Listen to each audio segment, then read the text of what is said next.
How's it going, everybody? Welcome back to another episode of The Creator's Process. As you know, my name is Jaden, and right next to me I have Savannah. How are we doing today? Good. Yeah, very good? No, that's good. Very good.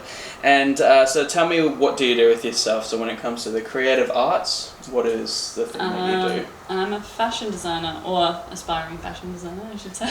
Fantastic. And so when did you start? Good question. I mean, I've always been interested in making my own clothes. For ages, I've done my own sewing and gone into a shop and gone, I could make that cheaper. I don't want to spend that much money. So I've taught myself for a long time, but the start of last year was my first proper intro into it because I started uni. Oh, awesome. Yeah. So it's funny because you said you just looked at something going, oh, I can make it cheaper. So it's kind of like your own way of making your own clothes without spending a lot of money. Exactly. Well, I charge so much money, or some places do.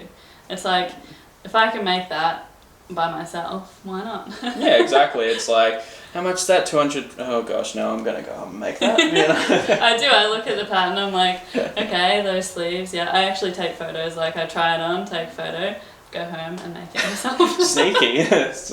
Yeah. I mean, good way to suss out the competition of what you're up against, you know? Yeah, so it's actually quite genius. Yeah. That's awesome. And so when it comes to, you said that you are now studying? Yes. And so where are you studying, and what I year started are you on? at White House. Last year was my first year, so going into second year this year, which is also final year. Most unis do it in 3 years, but this is an accelerated course, so it's done in 2 years in trimesters instead of semesters. Okay. So it's more intense and a lot more work. I can imagine that would be. It piles up, but I mean, I'll get into the industry faster, which is a big plus. I guess, yeah, as you said, you won't spend more time studying, but you will spend more time actually going out there and doing. Definitely. I mean, I always thought maybe it was better to do a longer degrees because you can learn a lot more because it's a bit slower paced. But then I thought, it's such a creative industry anyway. You get into it and you're learning your whole career. You're always learning something. So absolutely. I always say with people that if you're not learning anything, then you might be doing it wrong. It's that's a good way to look at it. Yeah, it's I think even for me doing my own work, I'm always learning after doing it for so long. So I feel like you should always be learning and trying to figure out new styles and all that sort of thing, because I think it makes it a lot fun and a lot more interesting. Yeah, there's definitely so many ways to do one thing. Yeah, that's it. And so I guess the question I have is, so what inspired you? So what was I know that you said when you looked at stuff you go, oh, maybe I can make that myself and all that sort of thing, but what I guess was the trigger for you to actually inspire to become and go into this line of work? I was always interested in working on movie sets. I started off wanting to be an actress, and I was not so good at that. Then I wanted to do costume design, and still a possibility. It's not off the cards, but then I thought I'll go do fashion design, and then from there do anything. I guess all the amazing designers out there. Yeah.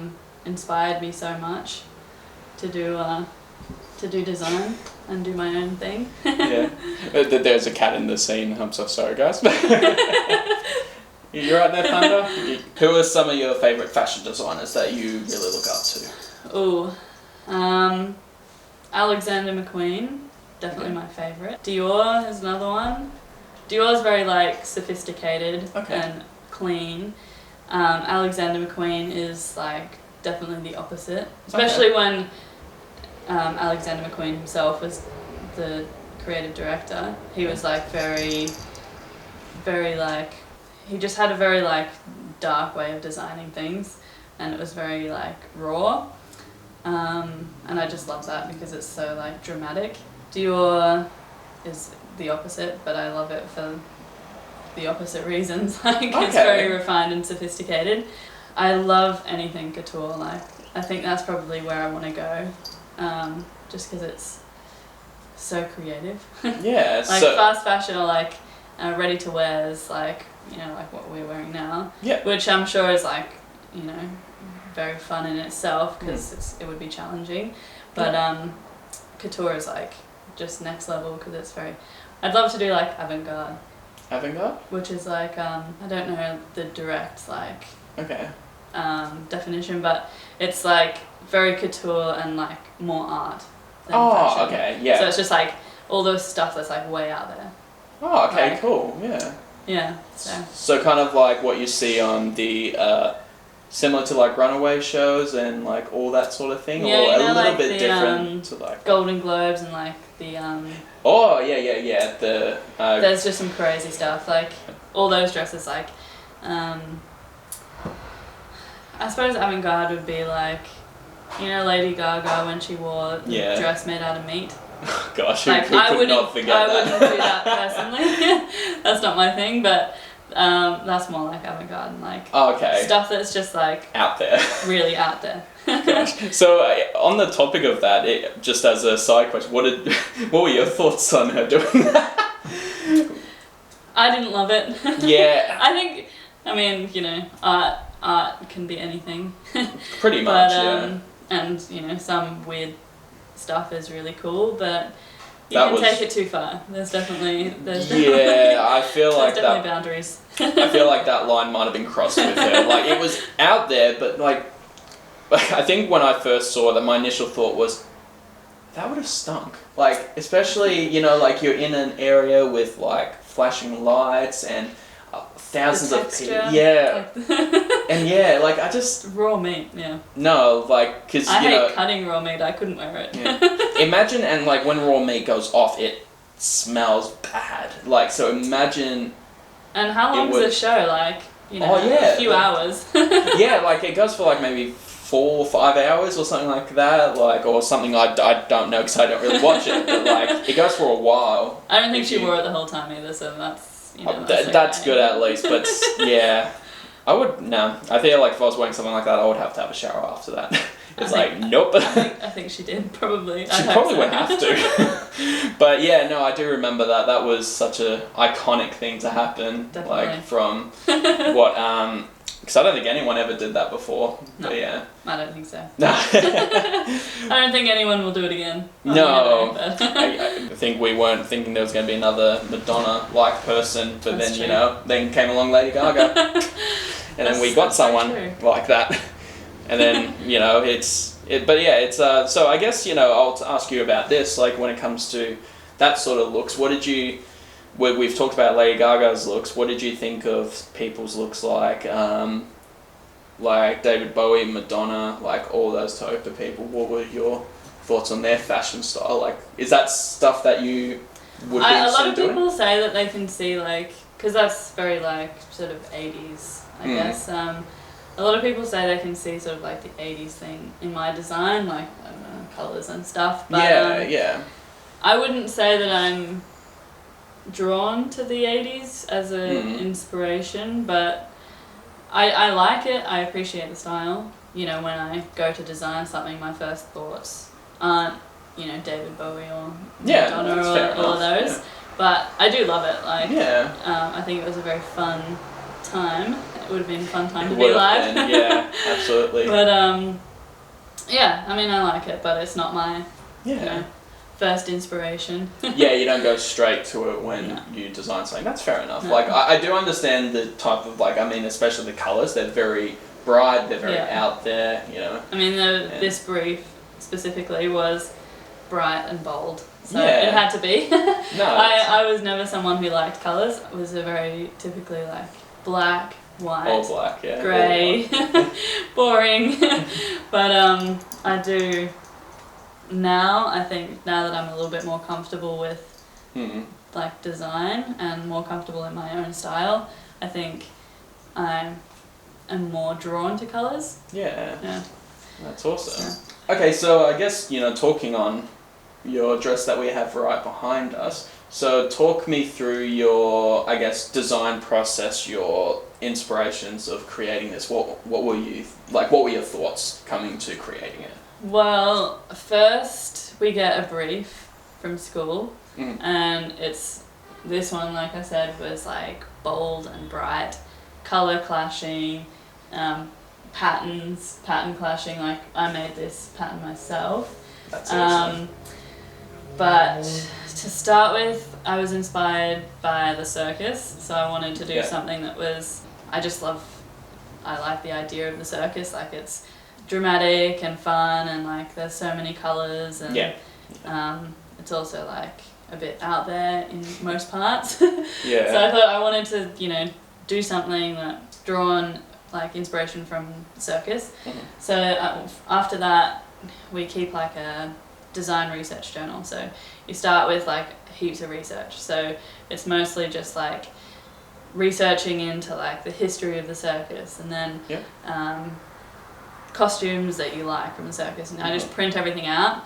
I have like a book, and I just glue everything in and circle things that I like, and it's like all just research to start with. No fabrics or like patterns or anything. You don't really think about your own thing. And then after that I print out like little like dresses or like little people, and then I just sketch over the top and go from there. And like I try not to like, it's so easy to get like held up on one thing, so you like do a design and you're like, I really like that, and then like your brain just gets stuck on that, and it's like that's all I'm gonna do. That's like I found the one. And it's so hard to get past like that. You have to try and like get your brain to go, this is not it, we're not over yet. Like, there's so much more, like there could be like something way better out there. Everything could always be better, like in my opinion. Like even some of the best like works ever, you could still do something.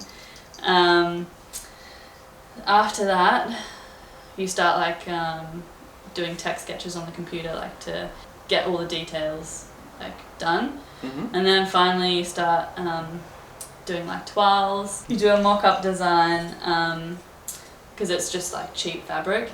So yeah, you make dresses in like a cheap fabric. So it can be any fabric. It's just to sort of get like the shell sort of made, so then you can go from there and decide you don't like something, or you want to change the collar or change the sleeves, and then you can like rip things off and cut things, and so by the time you finally get to your final dress, you don't waste a heap of fabric. So it's just like by the end, like people think it's like, oh, that's really cool, like it must have taken you so long. That didn't take long at all. Like that to sew only took me like half a day or something. But it's that's still quite a while, but I mean, well, there's like so many panels in here. This one like took more hours than others, only because of all the panels. Yeah, it's the toile that takes a while, because you have to sort of like iron out all the kinks, and then once you've done that, it's like, okay, my pattern's here, everything's ready, cut it out and just sew, and then done. No, that's really interesting, and like I think I definitely agree with you with what you said, that sometimes when you have an idea that you really love, you go, okay, I can't be completely biased with that idea, but even though I really like it, I want it, like I even get that myself. I'm like, no, I need to just wait and see what everything else happens. Even though I really love that idea, I'm like, I have to, you have to get through it and keep exploring, because there's always going to be so much more out there. And if you get I'm so bad for this, like I'm sure like most people are, but like once you see something you like, this is it, this is what I'm gonna do. Yeah, pretty much. And then you don't ever really step outside that box again. And it's just so stops you from doing something that you could make so much better. You just always have to sometimes take a step back and go, all right, this is a really good idea, I need to just think, have a time to think about more, because there could, as you said, there could be something even better that comes over like in a couple of hours, in a day's time, and yeah, definitely. I mean, sometimes like if I've had like a long day of like classes and designing and all that, because it's tiring. Like, it would all that brain work, like you're thinking all the time, and even when you're trying not to think about it, you're still thinking about it. Like some of my best ideas I have in the shower.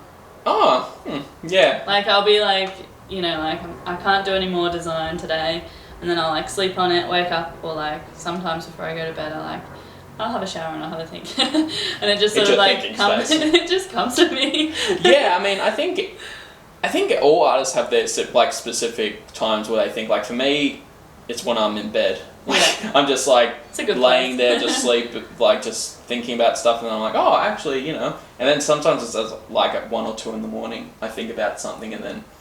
But yeah, no, it's like it's always funny because we all have our own like thinking spaces. Yeah. And it's also really interesting when people think like when they think of artistic people, like, you know, fashion designers, painters, and all that. They think, you know, they take a look at it and go, you know, oh, that's really cool. It seems very easy to try and do this sort of thing. But it's like, it's not that easy. Like, with us, our brains, like, I agree with you. My brain, as a photographer, is always thinking. Yeah. Like, I'm always thinking of the next thing. Same with you, going, you're always thinking. And I think there's a lot of brain work that goes into what we do that people don't really get. No, and also, like, creative block is, like, one of the hardest things because you try and force yourself to think.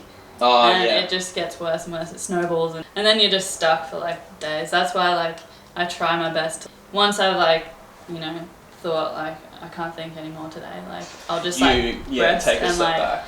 I think I'm pretty good for that. Like a lot of people get so upset about not being able to do something in that minute. You can't do it like. Just you're not back, gonna you know, the later into the night you go, you're not gonna get better. I don't feel like if you're in a bad space, you just need to leave it.